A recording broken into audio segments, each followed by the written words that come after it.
ये कहानी परी नाम की एक लड़की की है। 1 साल पहले उसकी शादी हुई और अब वो अपने पति हीवा के साथ बहुत खुश है। हीवा के अलावा परी का इस दुनिया में कोई नहीं था। जब वो पैदा नहीं हुई थी तब उसके पापा इस दुनिया को छोड़ के चले गए और जब वो बच्ची थी तब उसकी माँ इस दुनिया को छोड़ के चली गई। हाँ, उसकी एक आंटी थी जो कि उसकी माँ की दोस्त थी इस्मत। वो और उसका बेटा गोरन परी का साथ देता था और अब तो गोरन और परी काफी अच्छे दोस्त थे। यहाँ तक कि गोरन और हीवा एक ही दुकान में काम करते थे। परी के पास अपनी माँ की सिर्फ एक ही निशानी थी, उसका कैमरा, और बचपन से लेकर अब तक परी उस कैमरे में हर कुछ रिकॉर्ड करती थी। इसलिए उसके पास अब तक की सारी रिकॉर्डिंग थी और ये रिकॉर्डिंग उसकी माँ की यादें थी। लेकिन शादी के बाद परी के साथ एक अजीब बात हो रही थी। उसे हर जगह अपनी माँ की आत्मा दिख रही थी और आज भी वैसा ही होता है। रात को परी अपने कमरे में आराम कर रही है, लेकिन तभी परी को एहसास होता है कि हॉल में कोई है। वो हॉल की तरफ जाती है तो उसे एक बार फिर से उसकी माँ की आत्मा दिखती है। अगली सुबह वो ये बात अपने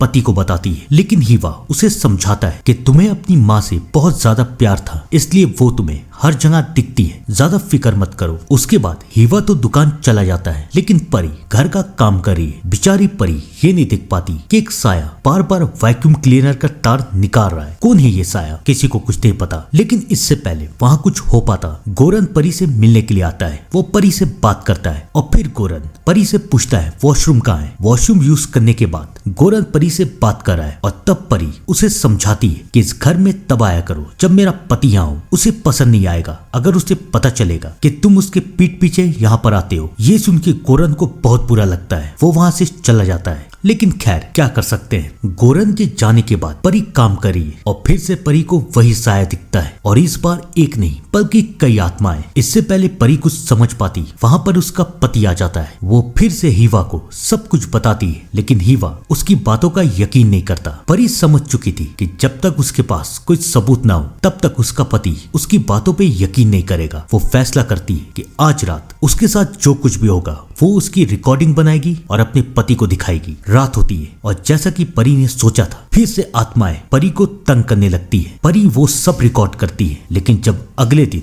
वो हीवा को ये सब दिखाने की कोशिश करती है तो कैमरा काम ही नहीं कर रहा और हीवा को एक बार फिर से परी के ऊपर यकीन नहीं होता। वो समझ जाती है कि अगर उसकी कोई मदद कर सकता है तो वो है सिर्फ गोरन। वो गोरन को सारी कैसेट भेजती है और कहती है कि चेक करो कि आखिरकार इस कैसेट में ऐसा है क्या, क्यों बार बार मेरी माँ की आत्मा मुझे दिख रही है। गोरन सारे वीडियोस को देख रहा है, लेकिन फिर गोरन को यह एहसास होता है कि उसके घर में भी एक साया है। वो दिखता है कि उसकी माँ इस्मत उसके घर में है और उसके बाद वहाँ पर परी की माँ आती है और वो गोरन के ऊपर हमला कर देती है। अब गोरन को भी यकीन हो चुका है कि एक साया है जो कि परी के पीछे पड़ा हुआ है। वो परी को सब कुछ बता देता है और ये सुन के परी की हालत बहुत खराब हो रही है। दिन पे दिन बीतते रहते हैं और हर दिन उसे एक नहीं बल्कि कई सारी आत्माएं दिख रही है। एक तरफ तो उसे आत्माएं दिख रही थी और दूसरी तरफ हीवा उसकी बातों का यकीन नहीं कर रहा था। अब बेचारी परी करे तो करे क्या। वो गोरन से बात करने लगती, उससे सलाह मांगने लगती है और ये सब देख के हीवा को अच्छा नहीं लग रहा है। उसे ऐसा लगता है कि शायद इन दोनों का अफेयर चल रहा है। हीवा गुस्से में दुकान की तरफ चला जाता है और परी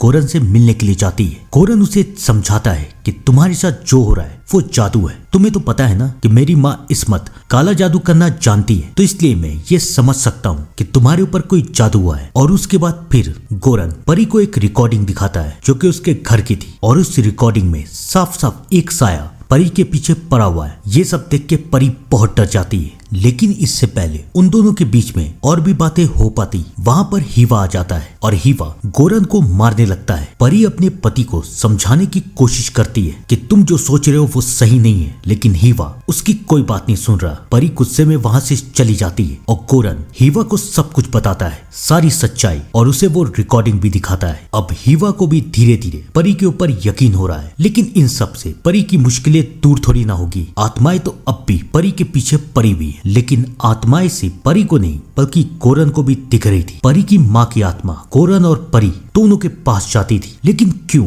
किसी को नहीं पता। परी ये समझ चुकी थी कि अगर उसे इन सब से पीछा छुटाना है तो उसे गोरन की माँ इस्मत से मिलना पड़ेगा, क्योंकि वो आत्माओं को उसकी जिंदगी से भगा सकती हैं। वो अपने पति को बिना बताए अपने गांव अपनी आंटी से मिलने के लिए चली जाती है। सुबह जब हिवा की आंख खुलती है तो उसे कहीं भी परी नहीं मिलती है। वो गोरन के घर जाता है लेकिन गोरन को भी नहीं पता कि परी है कहाँ। और वहां दूसरी तरफ परी फाइनली अपनी आंटी इस्मत के पास पहुंच जाती है कि जब से उसकी शादी हुई है तब से परी को उसकी माँ की और कई सारी आत्माएं दिख रही है। उसे समझ में नहीं आ रहा कि ये सब क्या हो रहा है। इस्मत परी के हाथ में एक पत्थर देती है और कहती है कि अपने मुंह को ढक लो, मैं आत्माओं से बात करती हूँ और बताती हूँ कि ये सब क्या हो रहा है। इस्मत वैसे ही करती है। वहां पर कई आत्माएं आती है जो परी के शरीर के ऊपर कब्जा कर लेती है और वो इस्मत को बताती है कि परी की माँ तुम्हें देख रही है और तुम्हें पता है ना कि वो तुम्हें क्यों देख रही है। ये सुन के इस्मत डर जाती है। वो परी से कहती है पत्थर को नीचे फेंको। परी वैसा ही करती है और तब जाके वो आत्मा वहां से चली जाती है। इस्मत परी को बताती है कि तुम्हारे घर के ऊपर किसी ने काला जादू किया है, चलो मुझे तुम्हारे घर चलना पड़ेगा। परी अपनी आंटी को लेके अपने घर जाती है जहाँ पर हिवा और गोरन पहले से परी का इंतजार कर रहे थे और अब परी अपनी आंटी के साथ आई है। उसकी आंटी पूरे घर को देखती है और फिर वो परी से कहती है कि तुम्हारे बाथरूम में कुछ है। वो उसके बाथरूम में जाती है और वहां पर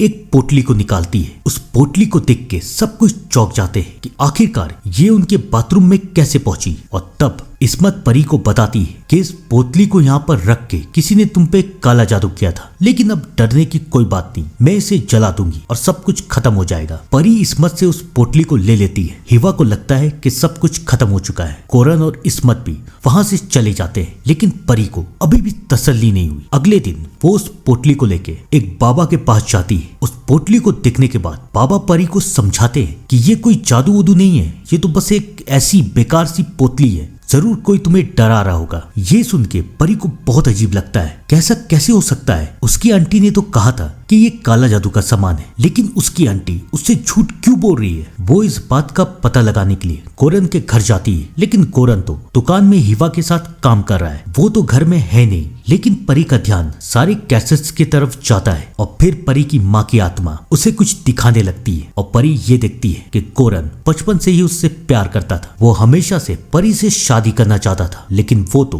गोरन को सिर्फ अपना दोस्त समझती थी। परी की माँ भी ये नहीं चाहती थी कि परी और गोरन की कभी शादी हो और ये बात का पता इस्मत को था। इसलिए परी की माँ जब मरी तो इस्मत ने उसकी लाश के ऊपर एक काला जादू कर दिया और तब से लेकर अब तक वो काला जादू परी के पीछे पड़ा हुआ है। परी की माँ परी को ये भी दिखाती है कि जिस दिन तुम्हारी शादी हो रही थी उस दिन भी गोरन तुम्हारे खाने में काला जादू का दवाई मिला रहा था। और परी को याद आता है कि जब गोरन उसके घर आया था तब वो बाथरूम गया था और गोरन ने ही परी को भटकाने के लिए उस मामूली सी पोटली को उसके बाथरूम में रखा है। असली काली जादू की पोटली तो परी की माँ की कब्र में। परी अपनी माँ की कब्र के पास जाती है और फाइनली उसे वो पोटली मिल जाती है। वो उस पोटली को लेके बाबा के पास जाती है, उन्हें सब कुछ बता देती है। बाबा परी को समझाते हैं कि वो आज इस जादू को खत्म कर देंगे और फिर वो उसे घर जाने के लिए कहते हैं। लेकिन अब काफी देर हो चुकी है, आज की रात ये आत्माएं परी को अपने साथ लेके जाएंगी। बाबा को ये पता चल जाता है। वो अपने साथ फारूक नाम के एक बाबा जो कि आत्माओं को भगा सकते हैं उसे लेके हिवा के घर जाते हैं। हिवा भी इन दोनों को देख के काफी हैरान है लेकिन अब परी के अंदर का शैतान जाग जाता है। सारी आत्माएं परी के ऊपर कब्जा कर लेती है। ये देख के हिवा भी बहुत डर जाता है। बाबा परी को आजाद करवाने की कोशिश करते हैं लेकिन क्या वो आत्माएं इतनी आसानी से परी का साथ छोड़ेंगी, परी को छोड़ेंगी? काफी मुश्किल सवाल है और जवाब है नहीं। वो आत्माएं इधर उधर भागने की कोशिश करती है ताकि वो बाबा के हाथ ना आए, लेकिन आखिरकार बाबा उन आत्माओं को पकड़ लेते हैं और फिर वो उन आत्माओं को भगाने की कोशिश करते हैं। काफी कोशिश करने के बाद वो आत्माएं तड़पने लगती है, चिल्लाने लगती हैं। वो परी के शरीर के ऊपर कब्जा कर लेती हैं। हिबा ये सब रिकॉर्ड कर रहा है। वो आज तक परी की बातों पे यकीन नहीं करता था लेकिन अब ये सारे सबूत उसके सामने। काफी कोशिश करने के बाद वो आत्माएं परी का शरीर छोड़ देती हैं। अगले दिन हिबा गोरन को खोजते हुए उसके घर जाता है लेकिन गोरन तो अब फरार हो चुका है। उसे पता चल गया था कि परी को सब कुछ पता है और अब वो बच भी चुकी है। तो गोरन और उसकी माँ पुलिस की नजरों से फरार हो जाते हैं और वो किसी को नहीं मिलते। कई दिन के बाद